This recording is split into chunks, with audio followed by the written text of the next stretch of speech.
Since ancient times, the Japanese have believed in Yōkai, mysterious beings with supernatural powers. These include Tengu, who live deep in the mountains and can fly from peak to peak. This Yōkai, who loves to suddenly appear and give people a fright. There's a Yōkai child who lives in family homes. No one can see it, but it's said that if it leaves, the family is sure to break up. After Yōkai were first depicted in this 16th century scroll, artists began to visualize these creatures in all their many varieties. Many originally terrifying Yōkai gradually became a familiar part of life. Modern manga and anime artists love to depict Yōkai. And works featuring Yōkai characters are always immensely popular.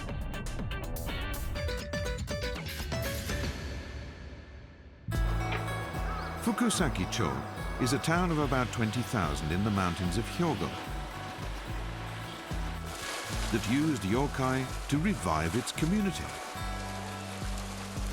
Kappa now dwell in its river. That was very real and scary. Old folk sayings that tell us to avoid Kappa during rainstorms were perhaps warning of the danger of rivers flooding. The stories about Yōkai taught people that it was dangerous to do certain things and warn them away from hazardous places. This is probably why we gradually grew to feel affectionate towards these beings and accept them as part of our lives.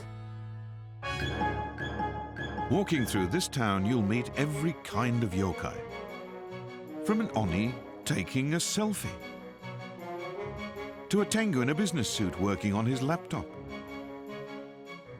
Tourists soon began flocking here to see these Yōkai.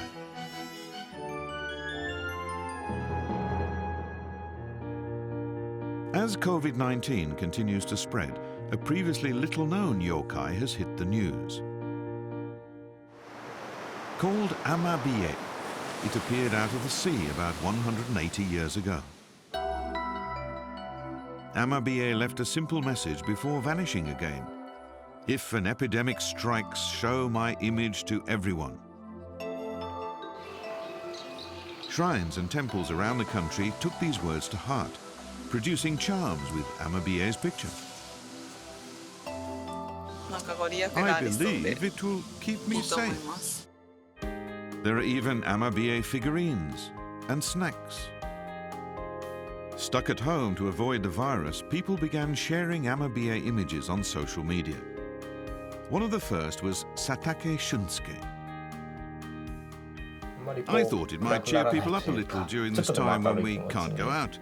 It's a prayer for the epidemic to pass, and I hope what I'm doing will help people in these difficult times. Each post on social media brings him a flood of responses. All over Japan, people began drawing their own versions of Amabie, united in praying that the virus will go away. Komatsu Kazuhiko has spent a lifetime researching Yōkai. He tells us that when faced with disaster or disease, people in every era turn to Yōkai for help. After Yōkai became seen as coming to our aid in times of catastrophe, people began to project and externalize their emotional pain and distress onto these sympathetic spirit beings. The Yōkai legends mellowed and evolved over the passing centuries, and the Japanese today have a great affection for these mysterious creatures.